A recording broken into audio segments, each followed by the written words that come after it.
Okay, so today we're going to look at Revelation chapter 13, and we're continuing our study through Revelation, really focusing on how an understanding of the character of God affects our understanding of Revelation. So we've got a reader's list here. Axel, you're first if you could read Revelation 13. Oh, wow, I'm just trying to. Yeah, Revelation 13:1. And there's the image to go with it there. I was focusing on the image.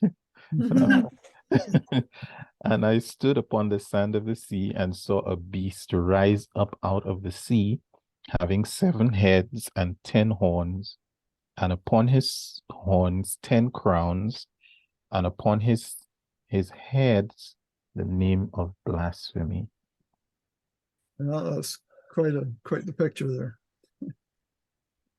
That is so. Yeah, where did you get it? It's very different, very to what I've seen. That's why I just gravitated towards it. Yeah. We don't see any crowns on his horns. Yes, there are. Yeah, Oh, they're down there. They've slid way down.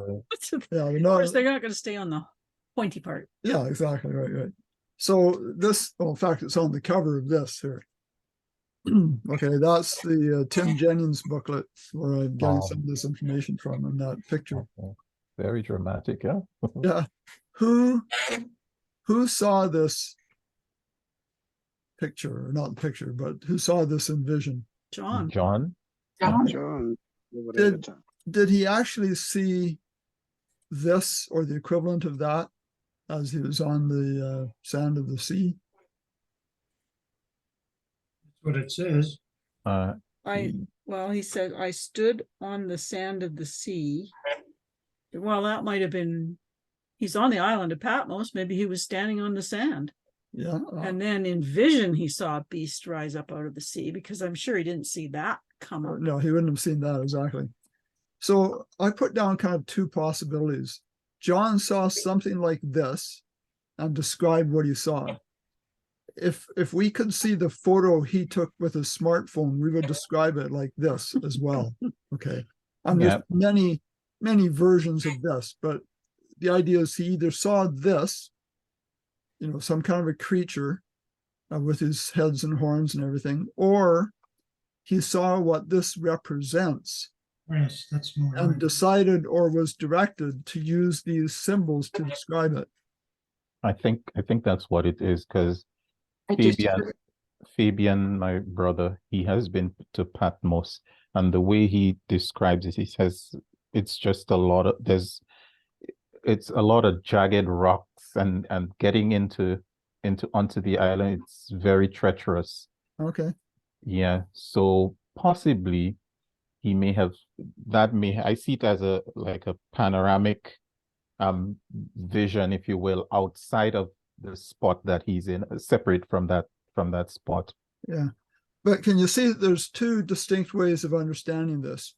He either saw something with 4 legs and 7 heads and crowns and horns, and he maybe took his picture of it and then wrote it down so he could remember it. Or maybe he saw something quite different and he decided or was directed to use symbols to describe it. Remember, I don't know about that.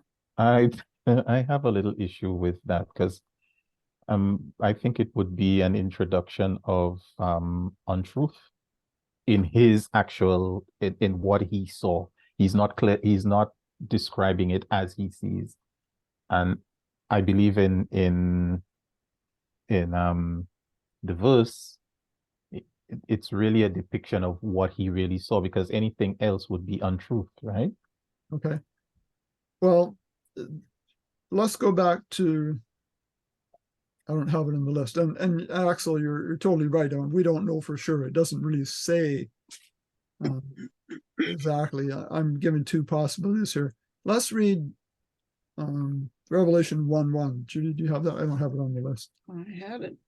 Revelation 1:1 tells us something about the revelation of Jesus Christ, which God gave him to show his servants things which must shortly take place.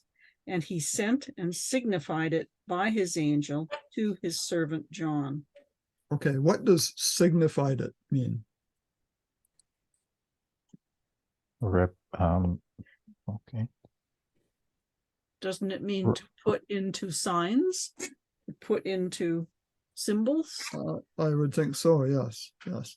So he sent it and he signified it by his angel to John. Right. So he put it in symbols and showed it to John. So that's why I think number one is the right answer. Okay. John saw something. And to what extent John understood the reality that this was a symbol of, we don't know. I mean, we don't expect in the future, when we're battling against this beast, to have some creature with 7 heads come after us. You know, this is obviously symbols representing something. So we don't know exactly what he saw, but we're going to try to uncover the meaning of these symbols, and that will help us to understand what's going on in the spiritual realm and what may happen in the future. These also relate, so John saw this, that vision and those symbols also relate to the visions of someone else, another prophet of God. Who would that be? Daniel? Daniel, exactly. And we're not going to go into Daniel, but we need to bear in mind that Daniel saw similar things, and Daniel and Revelation very much go together and help. Each helps the other to understand what's going on. Okay, let's consider some of these symbols. The C, and we've talked about this, some of these symbols at least, the last time we met and talked about Revelation 12. So let's just remind ourselves, what does this C represent? People? People. Multitude of people. Okay, people, good. What about the beast? Isn't that a Kingdom. kingdom or a nation or something?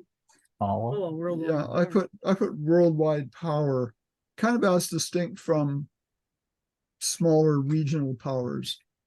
Okay, what about heads? Okay, because the beast had heads, The didn't it? beast has 7 heads in this vision. That Oh, wasn't that 7 Characteristics, maybe. Pardon, Dorothy? Characteristics, like maybe. Okay, Judy had it actually. She said 7 belief systems, let's say, that Satan has used throughout history in different, and we'll see a list of them here shortly. If you remember, we talked about Christianity and Islam, etc. What about the horns? Oh, Is that 10 horns. authority? I say kings. Somebody's talking. Sorry, Evans, what? I say kings. Kings? Okay, I'll put down the powers used. They certainly are used by kings. That's true. What about crowns? What do crowns represent? Authority? Okay, I put they're symbols of authority and imperial rule. They are, in these uses, and certainly in that vision up here, those crowns are from the Greek word diadema. Think of diamond, okay, something of great value, not Stephanos, as in Stephen the martyr who overcame. Okay, so it's not a symbol of overcoming, it's a symbol of authority and imperial rule. What about names of blasphemy? Means that's accusing God, I think, for this authority. Okay, accusing God, or blasphemy can be, I didn't put an answer in here, but it can be You're against God. against God, making like you are God, claiming God-like traits which you don't actually have, etc. And the beast which I saw was like unto a leopard, and his feet were as the feet of a bear, and his mouth as the mouth of a lion. And the dragon gave him his power and his seat and great authority. Okay, so the beast was like what? It says it was like a leopard, like a bear, and like a lion, or at least parts of those creatures. And we've learned in the past that a leopard can represent Greece, a bear, Medo-Persia, that kingdom, and the lion can represent Babylon. these were all worldwide powers. Okay. They weren't some little country. They were something that ruled what we call the known world at that time. Okay, it wasn't the whole globe as we understand it. And it says the dragon gave this beast power. That power is the word dynamis in the Greek, from which we get dynamite. So that's actual physical power. He also gave him his seat, which is the Greek word thronos, which of course relates to a throne, and great authority. And that's this other word that's often translated as power, exousia. So here it is 69 times as authority, 29 times, or 69 times as power, 29 times as authority. But it's really the authority type of power, not the physical might. But it's translated great authority. It's often translated as power. So you could say he gave him power and a throne and power. Okay, understanding the two powers are different words and they're different things. So you could also say gave him power of force and a throne and mega power. Okay, the mega is actually a Greek word that we've adopted into English. So he was ruler over all with physical power to back it up. Does God use physical power to back up or enforce his authority? No, No. No, okay. But he can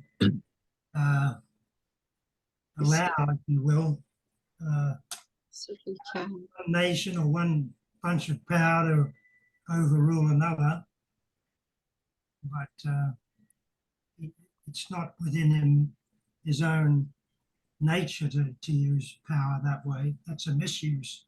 Okay, so if one country, say, was using force against another country, if God was to stop that, he would actually have to use force, wouldn't he?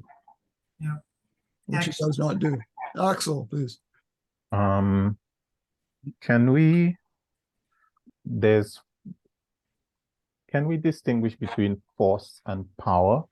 Because when I think of power, my mind also gravitates to God's ability to create. And in my interpretation, well, I shouldn't go that far. Based on our study, the trail of our thoughts, it seems to imply that the sole power that God really has is the power to create. I don't know if He could that do is anything. disputable. I'm thinking What was that, Within the- Dorothy? he could do anything. Yes, he can. Within the limitations of creation, Dorothy? Within the I limitations know of his, anything.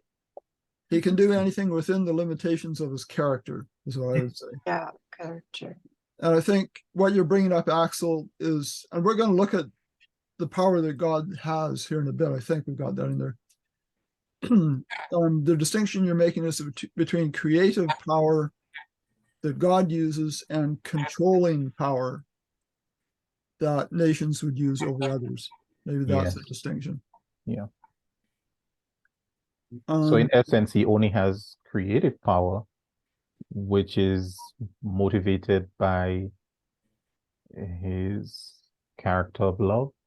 Yes. We'll see he has the power of love as well. So he uses creative power in a sense to exercise his power of love, because love wants to share, to bless others, and he does that through using his creative power. Maybe that's the way to put it. Thank you.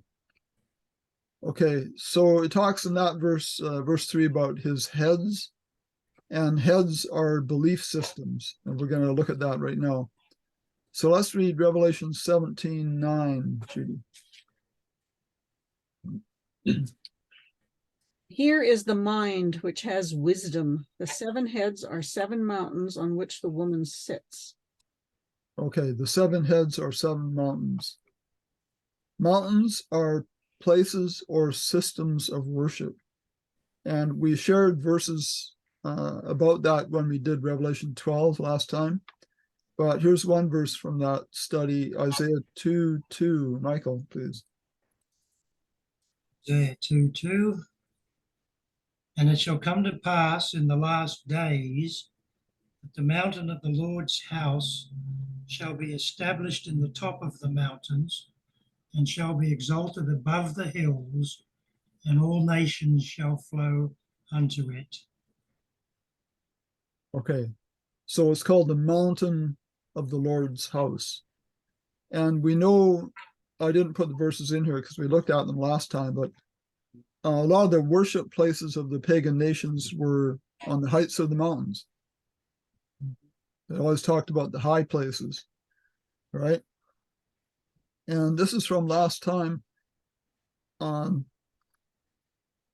7 heads, if those are systems of worship, we can identify them actually with systems of worship today.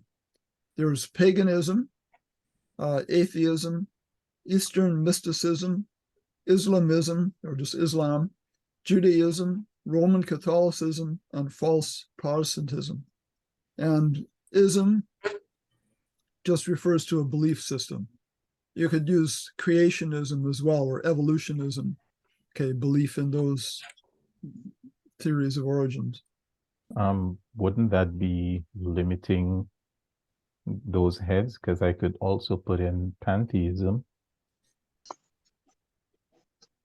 and I could put in what else? The other isms that exist. Yeah, pantheism Might come under paganism. might come Yeah. under paganism, or might come under atheism, actually. The belief that there is no personal Well, pantheism God. is more than one God, right? Mhm. So And Yeah. isn't pantheism when God is in the In the trees thing, and the yeah, rocks yeah. and the Yeah. everything? So let's do it like that. Within Islam, there's Sunni and Shiite. Certainly within Protestantism, there's, well, they say 40,000 different whatever. Catholicism has Eastern Orthodox and the more Western traditions. Probably in Judaism, there's sects and things. So these are the major divisions, and you could break them down further as Axel suggested. Let's go to Revelation 17:10. That would be Axel, please. 17:10. And there are 7 kings, 5 are fallen, and one is, and the other is not yet come. And when he cometh, he must continue a short space. Okay, so the list I put above here, I've reproduced below. Let's do it like that. Okay, so I show there the 5 that are fallen. One is, and remember, this is at the time John is writing this. Now, actually, Roman Catholicism wasn't established in terms of a denominated name, but I believe the principles were there and actually have been there for a long time. And then false Protestantism, of course, was centuries away. So it's saying 5 are fallen. Now, Islam is still around today. Of course, Judaism and others, but they're fallen in the sense of a moral fall. It's not that they no longer exist. And Judaism, we think of, what's his name, Muhammad. He really just codified it, Islamism. Islamism really goes back to Jacob and Esau and the division that happened way back there. Islamism really stems out of that break away from Judaism, you could say. I thought it was Isaac and Ishmael. Isaac and Ishmael, okay. Not Yeah. Jacob and Esau. So which head was wounded of those 7 heads? Or is it the sixth one there? Okay. Catholicism. And when did that happen? When the wound happened? Yes. Well, some say it was 1798. Okay. It's also been, yes, that's a very major understanding. Another one is just the Protestant Reformation. Wounded in the sense that it exposed a lot of the false teachings and things within that system. Okay. When was the wound healed?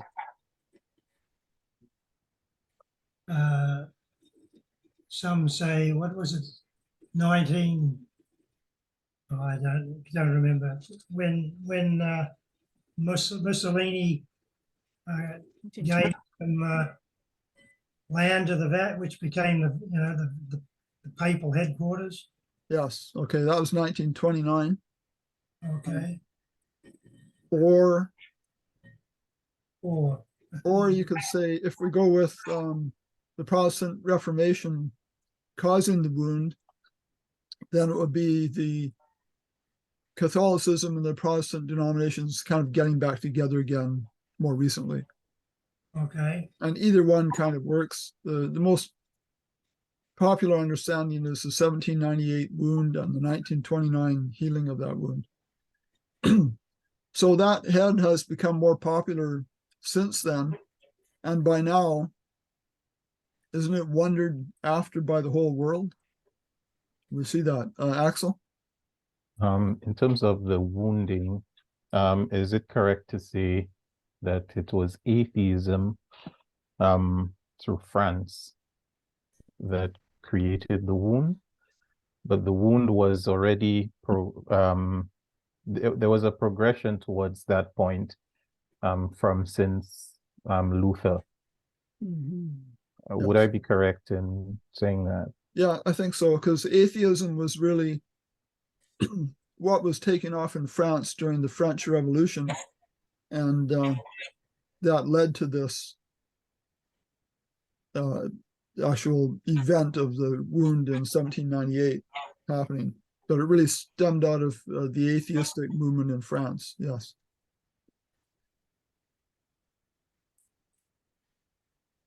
Yes, the people got so fed up with the Catholic Church in France and what they were doing that they just turned away from God. Thinking, Yeah. well, Yes.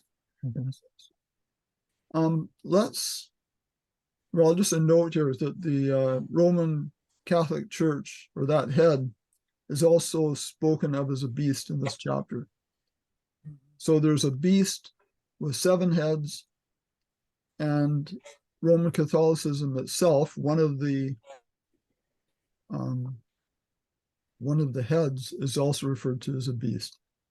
In a sense, that could be said of any of them, because they're all following what we could call the beastly power or beastly method, including to use control and coercion and persecution to promote their ways. Okay, so we're at Revelation 13:4. And they worshiped the dragon which gave power unto the beast, and they worshiped the beast, saying, Who is like unto the beast? Who is able to make war with him? Who is the dragon? And we know that pretty well, I think. Yep. Satan. Satan himself. Okay. What does it mean to worship the dragon? good question. Oh, it's to follow his ways. Give allegiance. Yeah. Okay, those are both good. Emulate him, If you're as not- Michael said. Yeah. Yeah. Might a person worship the dragon unknowingly by I love following that question. Christ? I love that. Okay. By not I love following God? Okay, Yeah. or by following Satan's methods or ways. Yeah, maybe. The reason why, sorry. Go ahead. No, the reason why I gravitated to Judy's question is, could could one be in a position where you think with all sincerity of heart that you're in the faith and you're doing the right thing, but really and truly, Satan is the harbor master, the one who's steering your ship? Absolutely. That's Mhm. what deception is all about, right? Professing, what is it? Having a form of religion, denying the power thereof. Just following our human nature is to worship the beast. Ouch. So Yeah, because Christ, when he comes, well, you know, the parables where at the end he says to some people, I never knew you. Yeah. So, right. but we did all this in your name, Yes. but I do not know you, he says. Right. So, yeah. So there can be sincerity. People can sincerely believe a lie even. And we know there's a lot of deception out there that's steering people away. Mhm. But even if we believe a lie, we're not without fault, because we have the responsibility to dig deeply for truth and to Mhm. accept it when we find it. And a person can be very sincere about just following a system that's full of lies because they think it's true. But if they're essentially lazy and not investigating, they're not going to find the truth. And it's the truth that sets us free from deception and sets us on the right path. Yeah. So what about just breaking down the word worship helps me. What is worth? Value. Yeah, worthiness or value. Deserving of I don't know what, just deserving of praise or yeah. something. What about ship? That's basically a suffix is used in many words. Think of friendship or fellowship or whatever. Ship just means a state or a state of being, Condition of being. a condition of being. Yeah, that's a good way to put it.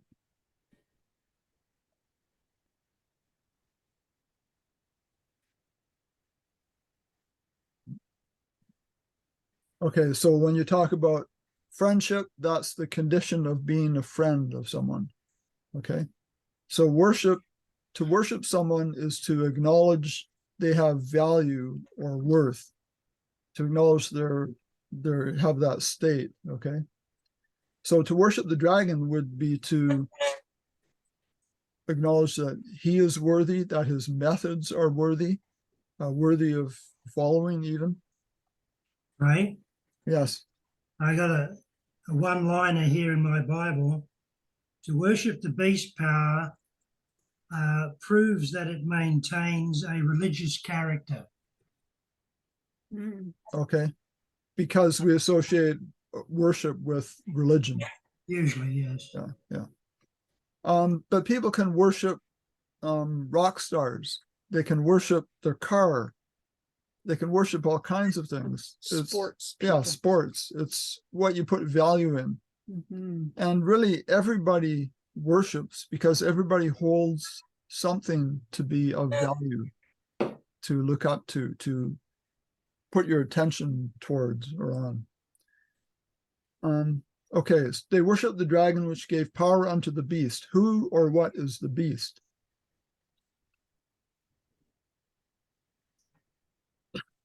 Beast.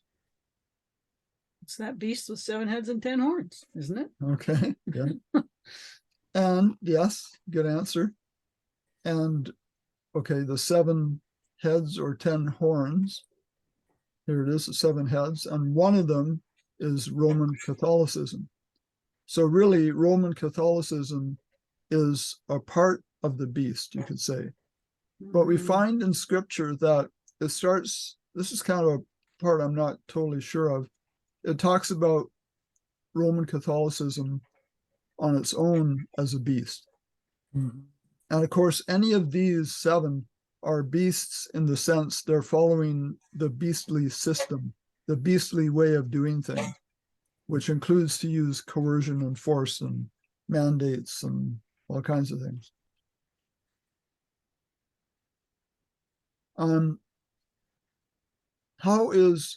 is able to make war with him a clue to the beast's identity?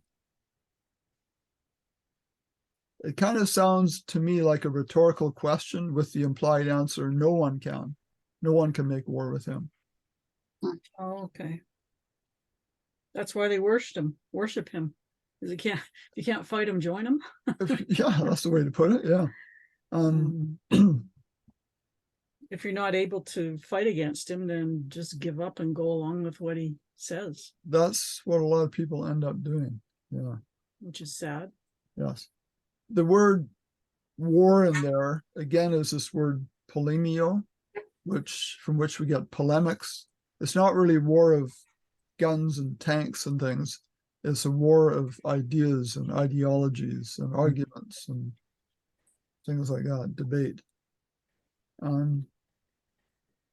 But if it's more a war of ideas and debates and things like that, I find this verse quite interesting. Matthew 16:18. Oh, I didn't get that in there. Okay, well, you can read it. Give it to Dorothy. Okay. The best one. Dorothy, can you read Matthew 16:18?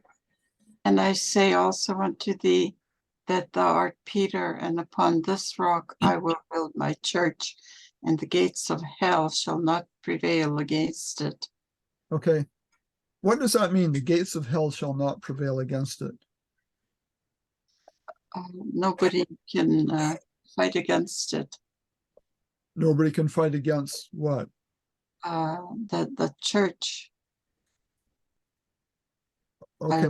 He's talking about building his church. Yeah. I see it as, let me do it like this. You've got the church and you've got hell, and essentially they're at war with each other, or hell has declared war on the church. But it's interesting, it says the gates of hell. So if you think of these as two locations, maybe you've got gates of the church and gates of hell. If it's the gates of hell shall not prevail against the church, my church, that tells me that the church is on the offensive, taking the fight to the gates of hell. Does that make sense? The gates of hell shall not prevail against the attack of the church. And to me, if you understand that the way I do, it's kind of encouraging. It says that the church can be on the offensive. On the offensive, of course, in the sense of bringing truth to people that are within this system, the gates of hell. You see what I mean there? That's exactly what Luther did. Yes. Okay. Good example. He was very confrontational with the truth, and in a sense militant. Yes. Shouldn't that yeah, I guess that reconciles with the attitude that the church, we who are the church, should have. But it's not just a militancy of words, but I think it's the character building, just as Michael questions was, when are we going to talk about the character? Because it's all about character building. Yes. And if I could say one more thing, is even when the character is fully formed in us,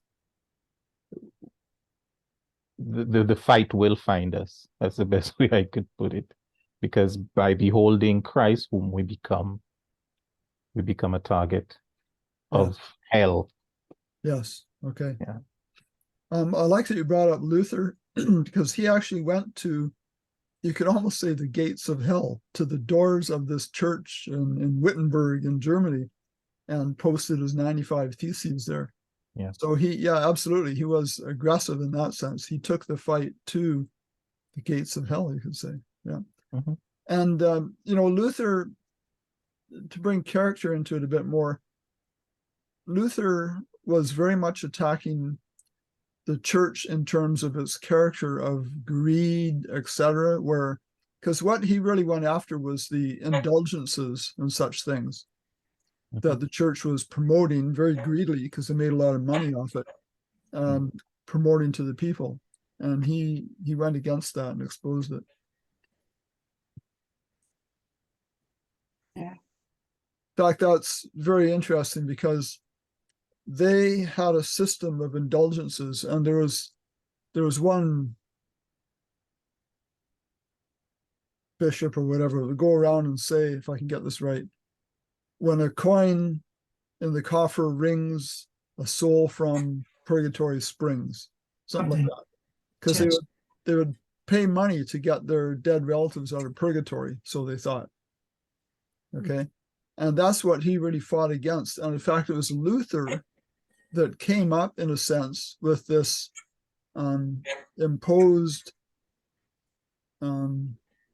model where Christ pays for our sins in the sense of his suffering make up for our sins, this penal legal model. Really, Luther originated that, or had a big part in promoting it, at least. So that's a big sidetrack. He was But probably if just, I go ahead.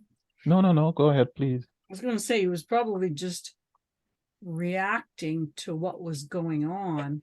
He's saying, you can't pay for your sins. Christ has already paid for your sins. You can't pay for somebody else to get out of purgatory. That's not right. Yeah. Christ has paid for everybody. Yeah. He promoted So he that. kind of went along with that payment thing. Right. He was really fighting against the indulgences. Of course, we understand that at one point, I think he was visiting the Vatican or something, and he went up a flight of stairs, which was supposedly the flight of stairs up to Pilate's judgment hall or something like that. Mhm. And he kind of had that revelation at that time that the just shall live by faith. Yeah. Really came from that. But Ray, in terms of the spirit that Luther charged the gates of hell, do we not see the same spirit in Elijah and in John the Baptist? And can we not expect the same spirit, because they each seem to have, well, they each have a message. So even as we speak about the character of God, righteousness by faith, in our time, are we not seeing a repetition of not the same message, but the same characteristics, breaching or standing up against the gates of hell in our current day? Yeah. Perhaps you're just talking about the idea of being not inappropriately aggressive, but being Assertive. That's a good word. Assertive. Yes. We, John the Baptist, Elijah, Luther, none of those hid the truth or, were afraid of expressing the truth, defending God. And so we need to be assertive and bold in that sense. Maybe that's what you're talking about. Mm-hmm. So in Revelation 13:5, we read that, eh? No. Evans, could you read Revelation 13:5, please? Okay. And there was given unto him a mouth speaking great things and blasphemies, and a power was given unto him to continue forth and 2 months. Okay. Who is the him in this verse? The papal power? Okay, the papal power. Same thing. Yeah, this is where it gets a little bit tricky because there's these 7 kings or 7 heads. One of them is Roman Catholicism, and they are on the head of the beast, but this one is referred to as a beast on its own. But like I said, they're all following the beastly ways of doing things. But we know that the dragon gave the beast his power and great authority and everything. So power in this verse, yeah, power was given to him. That again is that word authority. And it says for 42 months. And 42 months is how long? Well, it's 42 months, but what else? 1260 days. 3.5 years. Yes. 1260 days or 3.5 years.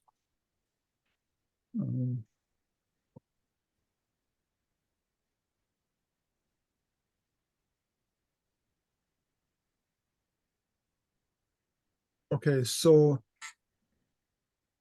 it's the power is given to the beast, and in this case, especially to the particular head that it was working through at this time. Through. Pardon? Through, not though. Okay, let's read verse 6, 13:6. Then he opened his mouth in blasphemy against God, to blaspheme his name, his tabernacle, and those who dwell in heaven. Okay, and what is blasphemy? I guess we touched on that. It is claiming to be God, actually, or have the prerogatives of God, the qualities of God, etc. Verse 7, Michael. And it was given unto him to make war with the saints and to overcome them. And power was given him over all kindreds and tongues and nations. So he seems to be in total control of what's going on in the world, doesn't it? Yes.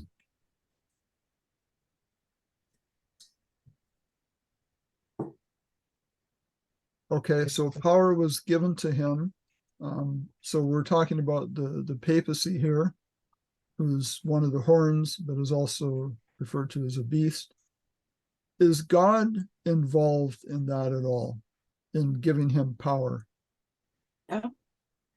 He's allowing it, I guess. Okay, he's allowing it. Doesn't intervene. He doesn't intervene. Okay. I think we can see a parallel here with the story in the book of Job.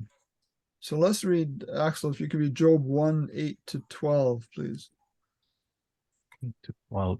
And the Lord said unto Satan, Hast thou considered my servant Job, that there is none like him in the earth, a perfect and an upright man, one that feareth God and escheweth evil? Then Satan answered the Lord and said, Doth Job fear the Lord for naught? God for naught? Hast thou not made an hedge about him, and about his house, and about all that he hath on every side? Thou hast blessed the work of his hands, and his substance is increased in the land. But put forth thine hand now, and touch all that he hath, and he will curse thee to thy face. And the Lord said unto Satan, Behold, all that he hath is in thy power. Only upon himself put not forth thine hand. So Satan went forth from the presence of the Lord. Okay. So from that passage in Job, what would we say was God's part in that, in what happened to Job? He let Satan have the power, or he let Satan have Job into his power. He allowed it. He allowed it. He Okay. allowed it. Satan charged God or said that, God, you've made a hedge about him. And perhaps he did. I mean, we have promises of God's protection if we're obedient to him. But evidently, God at this point basically took away the hedge. Something like that. And this is for a special reason, in a sense, for all of us to understand that it is really Satan that afflicts and how that works. It's a good example where Satan is transposed his own thinking onto Job. He thinks we're just like he is, Okay. right? Because Satan would cave in under this type of pressure, and did actually, didn't it? And he was hoping that Job would do the same, but he didn't. Right. Yeah, Job went as far as that attitude of though he, God, should slay me, yet will I trust him. So Yeah. we need to have that level of trust as well. And it would help to understand, this is an important little illustration actually here in Job.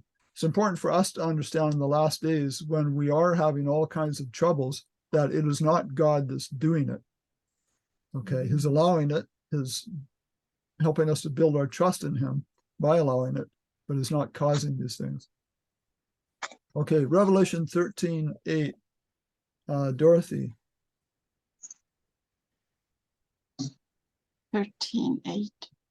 And all that dwell upon the earth shall worship him, whose names are not written in the book of life of the Lamb slain from the foundation of the world.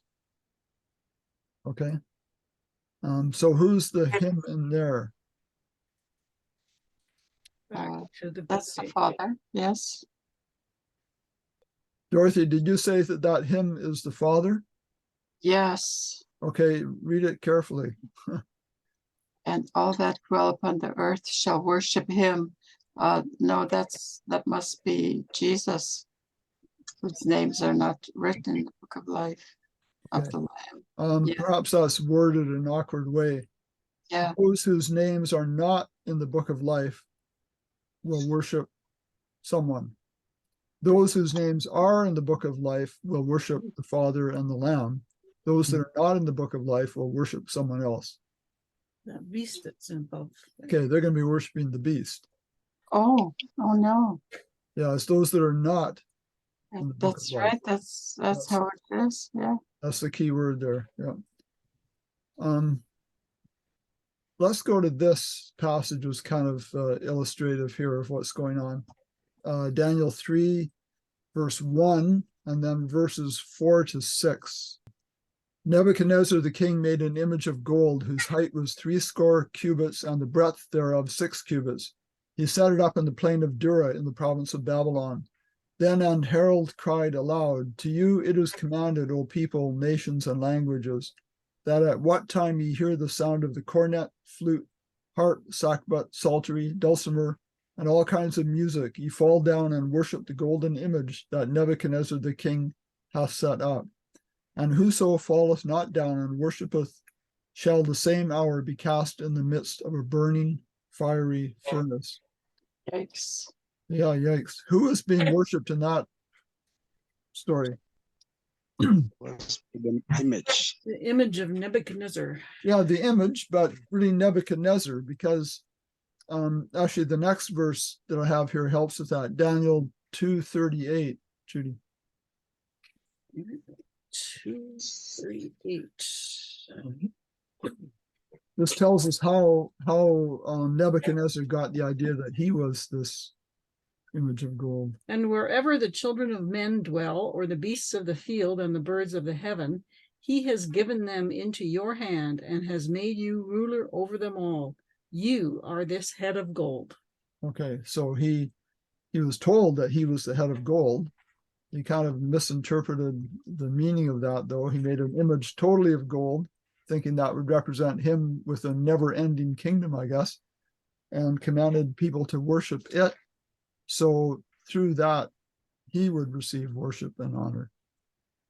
What kind of decree was this by King Nebuchadnezzar? How would you characterize It's that a religious decree. It's a religious decree, okay.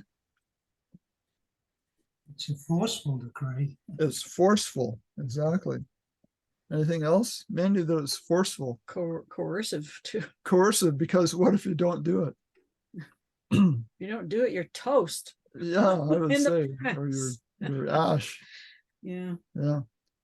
There's something that came to mind, and I'm not sure if everyone is in agreement, but where does the power come from? Who gives the power? I'm thinking of all these people in this valley, and then there's the command given, But then there are those two individuals who did not give power to the word that Nebuchadnezzar decreed. And the reason why I'm saying this is I'm wondering, are we complicit? Are we the ones who are complicit? The ones globally who are complicit, all humankind, the human race, in giving power to that beast because we reject God, we reject the truth. So Satan has full liberty to do as he will.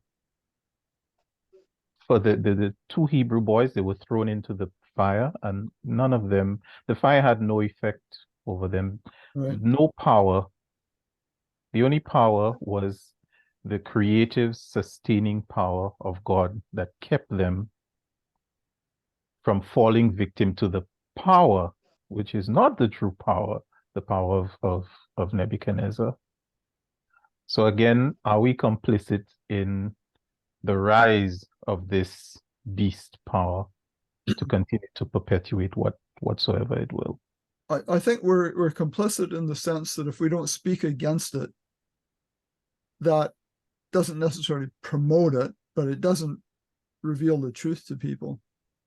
And there's lots of ways people talk about getting out of the system. Okay, because we definitely have a system that people are funneled into in our world in terms of our commerce and education and so many things. And we can get out of the system to an extent, perhaps kind of limited, but we definitely want to stay out of the system in terms of the indoctrination that it tries to put on us in terms of education and religion and so many things. Yeah, I don't know if that answered your question, but you know, we've talked about before how it says in scripture that God sets up kings. Well, that was not God's original idea. He wanted to be their king. In fact, he said that I was their king. But God allows certain things because man is so stubborn, I guess, and so much wants his own way. Because I'm struggling. Well, I'm not struggling. I mean, with the experience of Job, because really and truly, when I read, I mean, I read the passage and I'm thinking, okay, God is giving power to Satan. So if we can say God is giving him the liberty to do such and such to Job, then God gives power to the beast to do whatsoever he will. But then when you read a little, there's this verse, Job 3, 23 to 25, but I'll just read 25. Job says, "For the thing which I greatly feared is come upon me, and that which I was afraid of is come unto me." It lends itself to, was there a certain element of distrust in terms of Job's relationship with God? Was there always an element of doubt in Job's mind, in as much as he was deemed faithful and was subjected to that test? But was Job not complicit in Satan having that power to do these things to him? I don't know how to answer that. Actually, see, Michael has his hand up. I have a note on that verse, Axel, on verse 25, and this is just my own thought. Is this why God permitted Job to experience such a challenge? Because God knew his heart, and in this particular matter, Job didn't know his own heart. I may be wrong. There are other scriptures that I've got to I've got against that verse, but I won't go there now. But something went on there that Job wasn't fully aware of. I don't think of where he was, and that's a reason why this incident was permitted to happen. And when it comes to Satan having power. He has no power that God doesn't give him. All power comes from God. What Satan has is a misuse of that power. Anyway. Mhm. Yeah, that's a good clarification. Thank you. Yep. I could say something else, but I won't. I'll leave that for after the study. Okay, let's move Yeah. on. There's lots that could be said. We could go on and on, huh? Sure. We could, for eternity. I know. So Sorry. the decree, the decree by Nebuchadnezzar was religious, obviously had to do with worship, and it was very forceful, as you see, because it was penalty if you didn't bow down. What kind of worship was the king trying to get? Yeah, what kind of worship is If you just bend the knee, that just works. it's outward worship. Oh, isn't it? outward. I Yeah. mean, those three guys, Shadrach, Meshach, and Abednego, could have said, "Oh, my shoelace is undone. I got to bend down and fix the shoelace," sort of thing, and they would have been okay. Okay, they could have rendered merely outward worship. They could say, "We actually hate this guy. You know, we're not going to bow to him in our hearts, but we'll bow down because we don't like the looks of that furnace." Okay. Yeah. But they did not worship the king in their hearts. They saw no worth in the king and his methods of what he would do compared to God and his character and what he would do. So do you think the king was expecting to get the worship of people's hearts, actually, as opposed to just outward worship? Within his own mind, he might have thought that, but he Yeah. was certainly going about it the wrong way. Yeah, he might have thought that, but you can't get that. No, you can't. Even God can't get worship using coercion. No, has to be love. Okay, so the king, if he really wanted everyone to worship him, to understand him to be worthy, he was going about it the wrong way. Mm-hmm. Okay. It's like oh, never mind. You're going there. Mark of the beast. Okay. So I've got a little table here. King Nebuchadnezzar, he had this golden image on the plain of Dura set up. At the time of the end, we will have the image of the beast set up. What would you put in this blank above that? Image of the beast. Nebuchadnezzar dealt with this image on the plain. Who is it that's going to deal with the image of the beast or set that up at the time of the end? Satan? Really, it's Satan himself. Okay, He wants worship. he wants worship. Hmm. Now, he may know he can't get it using coercion, but evidently he's going to be satisfied with people just bowing to him. So could either the king or Satan get worship from the heart? No, they can't. Not from the heart of a godly person, no. Right. Is it even possible to get real worship from the heart worship using the methods of the beast? No. No, I don't believe so. Okay, let's go to Revelation 13:9. That would be Michael. I mean, if any man have an ear, let him hear. Okay, thank you. That's it. If any, I was going to read some more, but there's no more Yeah. to it. If you have an ear, you can't help but to hear, Unless you're deaf. assuming the ear is working. Mm-hmm. But let's read Deuteronomy 6:4. Axel. Hear, O Israel, the Lord our God is one Lord, and thou shalt love the Lord thy God with all thy heart, and with all thy soul, and with all thy might. Okay, this Deuteronomy 6:4 is actually a very famous verse known as the Shema. Okay, hear, O Israel, and the Jews repeat that and use it in different ways.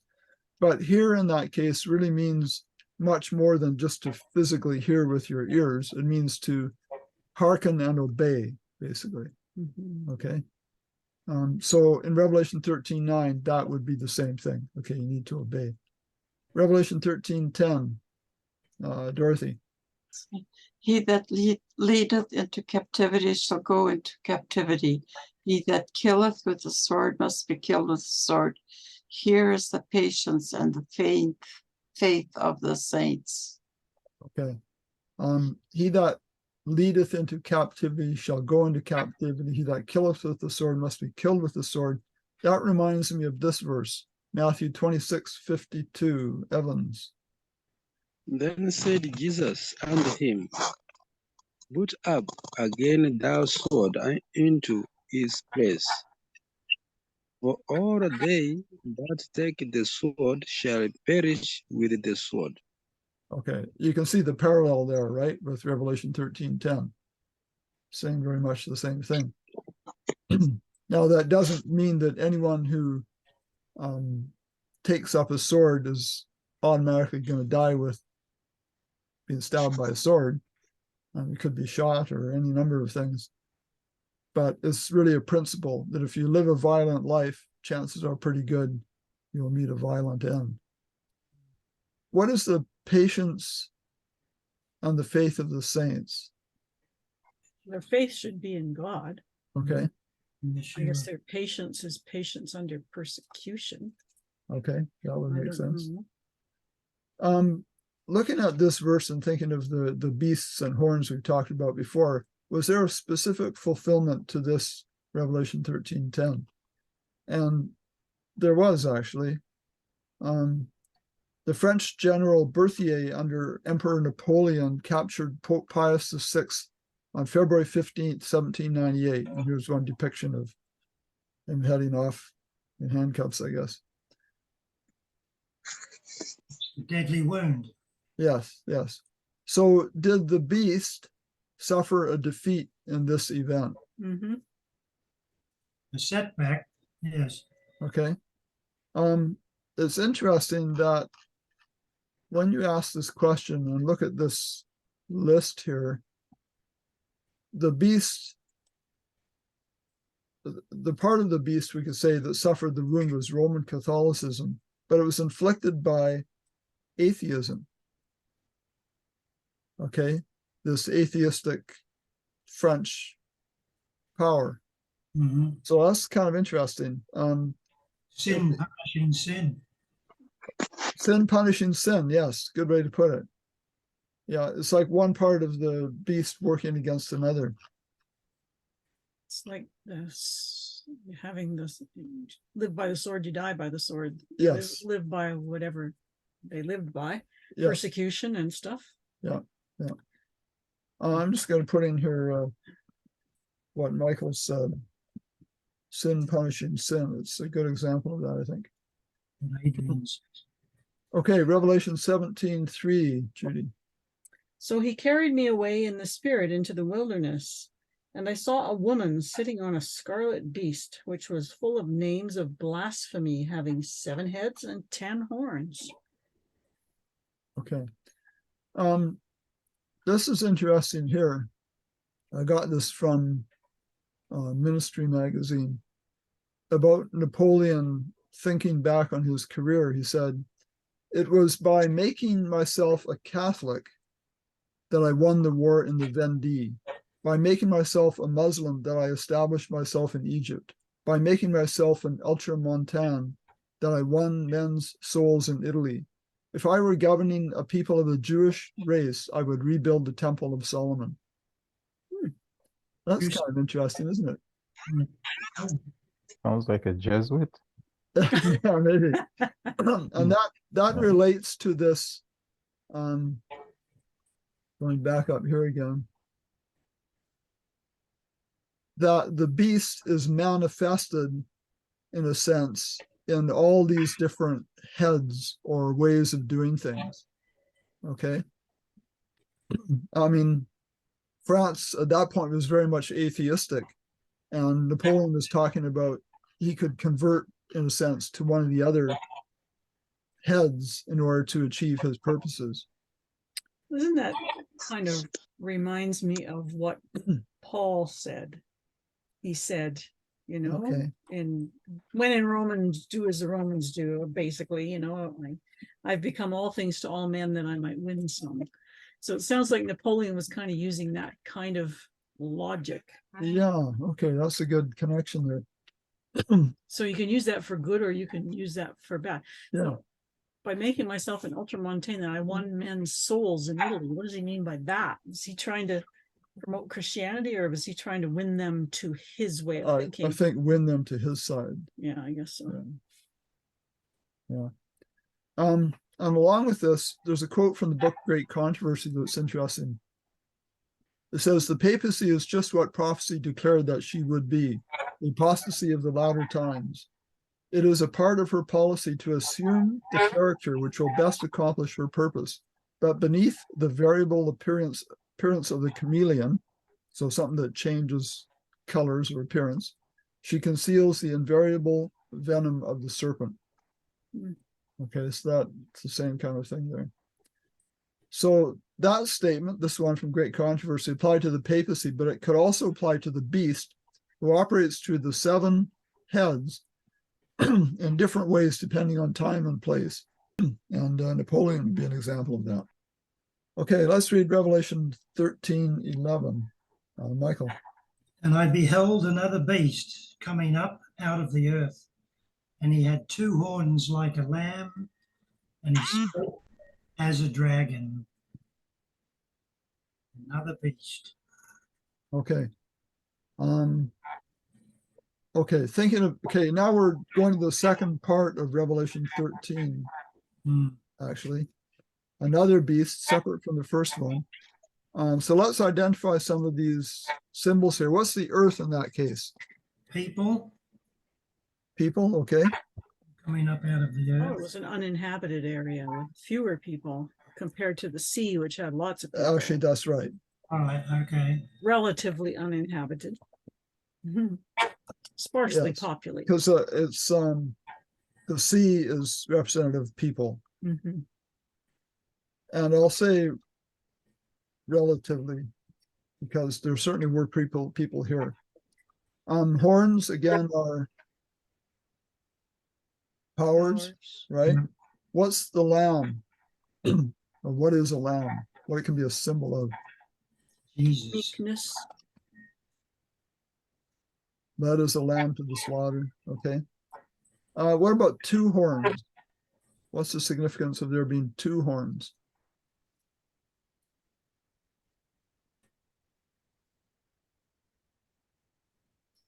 Two powers involved? Yeah. Or yeah, I don't know. We often think of this. So what's a relatively uninhabited area? North America. United Okay. States. Okay, so we're talking about the United States. How do you know you're talking about the United States? Why do we say it's the United States? What year was this meant to be happening here? We're in, that would give us a clue, wouldn't it? When Yes. is these coming up out of the earth? Is this Okay. after the Well, 1998? one clue we have here is 1798. Okay. Okay, so we're talking around late 1700s. Mm. We know that the US 1776, and there's different dates depending on what event you're talking about, but they came up around the same time. So the 2 horns, if you're thinking of powers, are often likened to religious and civil liberty. And we know the dragon was Satan himself. Now it says, like a lamb. Does that mean this beast is a lamb? Not necessarily. It's No. got 2 horns like a lamb. Okay. Could it be deception? Absolutely. Yeah. It wants you to think it's a lamb. I don't recall ever seeing a lamb with horns. That's true too, isn't it? At least the Caribbean lambs don't have horns. I don't know Yeah. how Little Um, lamb. elsewhere. When they say a lamb, there's places in scripture where it talks about a lamb, or the use of the word kid, I guess, a kid of the sheep or a kid of the goats. Mm. And goat, lambs, or kids can have horns. And I think there's probably sheep that do too. Maybe not. when they're Certainly the first born. rams have horns. Yeah, certainly the rams do. Yeah, the goats, but never seen a sheep with horns. Yeah. There's actually, I'll throw this in here. One picture I've seen of a bison, which of course is very much a Canadian symbol. And it has two of these sort of small horns, as you'll sometimes see on a lamb, these pictures of. And that makes me think of Canada and the United States. And I wonder if in some way Canada and the United States will be involved in this together in the future. But that's kind of speculation. Anyway. Could it be that Canada is the test market for this? Something maybe, yeah. So Revelation 13:12, Axel. Revelation 13:12. And he exerciseth all the power of the first beast before him, and causeth the earth and them which dwell therein to worship the first beast, whose deadly wound was healed. Okay, power again is this exousia, which is authority. The first beast. Michael Disappeared. The first beast, we could refer to that as the Roman papacy power. Michael's back.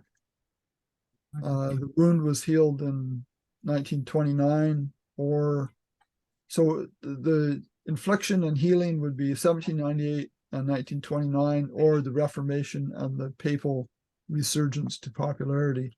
And this is actually interesting. This is from a newspaper in 1929, the New York Times, and the big heading on the front page was "Mortal Wound Healed." Okay, and it goes on to describe Premier Mussolini exchange with Cardinal Gasperi, Papal Secretary of State representing Pope Pius XI, ratifications of the treaties signed at the Lateran Palace on February 11th. By that simple act, the sovereign independent state of Vatican City came into existence. This is referring to what's called the Lateran Treaty. So that deadly wound was healed. Revelation 13:13, Dorothy. And he doeth great wonders, so that he maketh fire come down from heaven on the earth in the sight of men. Okay, from heaven. Which heaven would that be? Sky. The sky. The second beast is not doing this from heaven where God dwells. Okay, the heaven. He's not there anymore. No, heaven can just refer to the atmosphere here. In fact, here's the Greek word. The vaulted expanse of the sky with all things visible in it. So it has other meanings, but it can certainly mean that one. Evans, can you read Revelation 13:14? Maybe he's not there. Maybe it's not there. He's frozen. Okay, I'll read it. And deceiveth them that dwell on the earth by the means of those miracles which he had power to do in the sight of the beast, saying to them that dwell on the earth that they should make an image to the beast which had the wound by a sword and did live. Yes, this verse kind of goes along with that and maybe explains it a bit.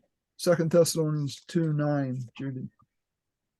The coming of the lawless one is according to the working of Satan with all power, signs, and lying wonders. Okay, so that tells us that Satan is certainly capable of signs and lying wonders. Okay, so there will be those in the end times as well to cause the deceptions. Revelation 13:15, Michael. And he had power to give life unto the image of the beast, that the image of the beast should both speak and cause that as many as would not worship the image of the beast should be killed. Okay, what do we call that kind of action? Coercion, isn't it? What was that, Michael? Coercion? Yeah, I would say coercion, force. Is that what you mean? Yeah, Well, it's definitely force, isn't it? Because in verse 12, he causeth the earth. That means forced. yes. So you've got your involuntary worship here.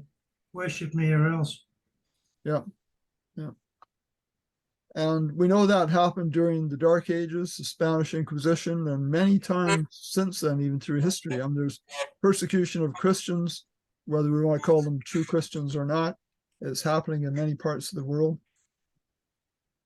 Well, here's that list again of these different heads. And I was just going to mention Eastern mysticism. Now in India, we've got Hindus and Sikhs fighting against each other, persecuting. You've got all these false heads that are working against God, but they're fighting among themselves. Yeah.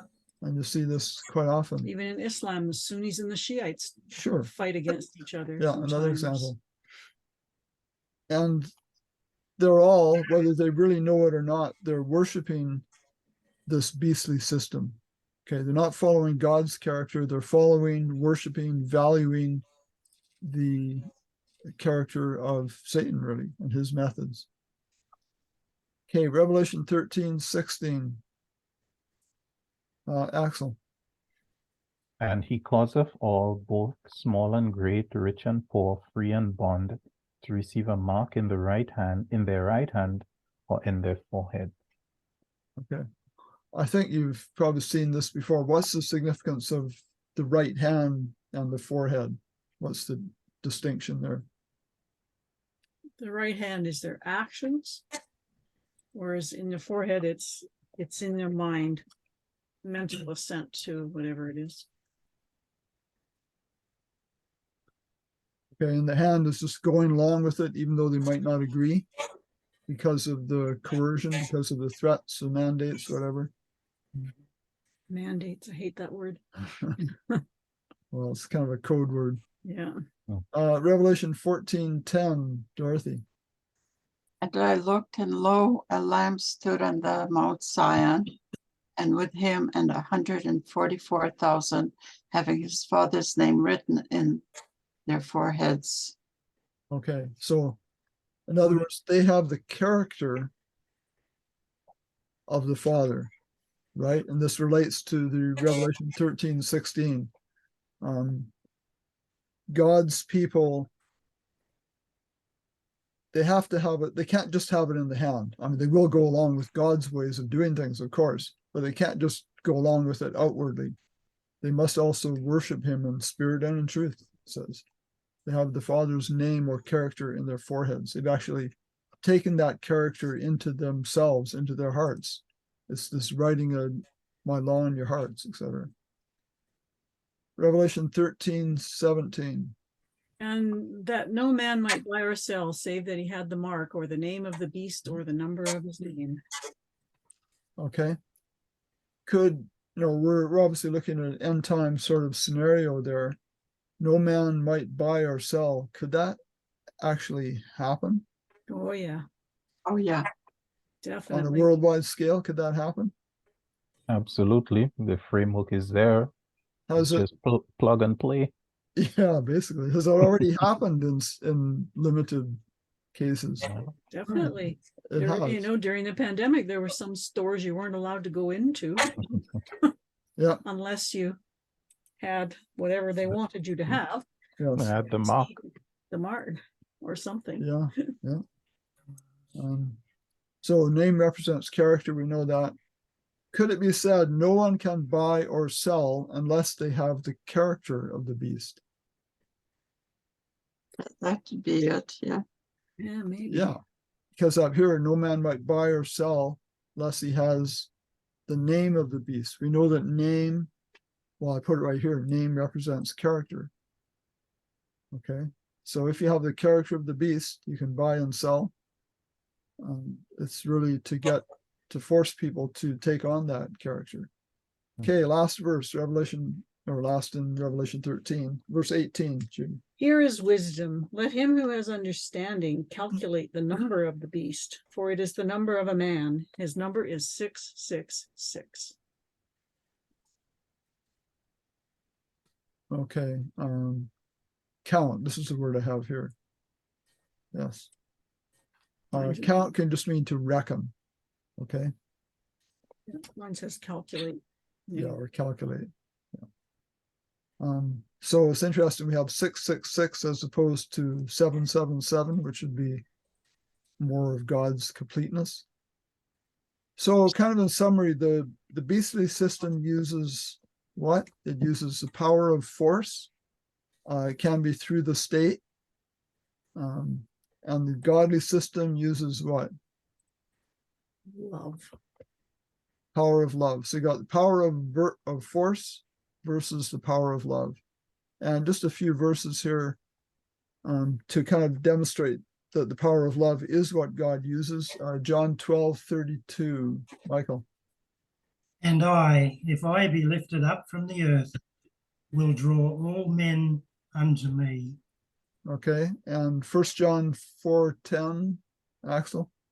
Herein is love, not that we loved God, but that he loved us and sent his son to be the propitiation for our sins. Okay. If you're not familiar with it, go to my website and the glossary and look up the word propitiation. That'll help with that. And then 1 John 4:19. Dorothy. We love him because he first loved us. Okay, thank you. And here's that magazine that we took some of this from, including this. I just put this list up here again for reference. Satan's 10 powers or horns that represent power. You can see the whole list there. Fear is a real big one. Imposed laws as opposed to God's way of writing laws. And then the Lamb's 7 horns or powers, and the major one, of course, is the power of love. Okay, so any last questions, comments, points? There's a lot to come down in a very short while. And it's important to know some of this stuff, isn't it? I think we're going to see very rapid changes in the world here, possibly very, very soon. Yeah. Yeah, Axel? Yeah, just the point I was making, I wanted to interject with. I remember Adrian made a rather profound statement when he said, the serpent in the hand of, how does it elude me?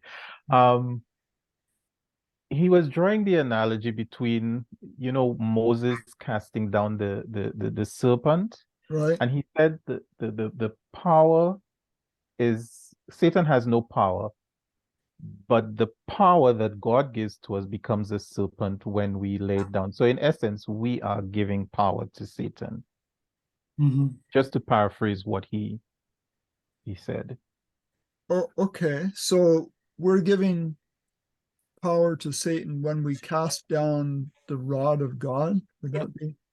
Perfect. Yes. The rod was the part I forgot. Yes. Yeah. When Moses cast down the rod of God that was in his hand, it became a serpent. Yes. Yeah, there's something to that.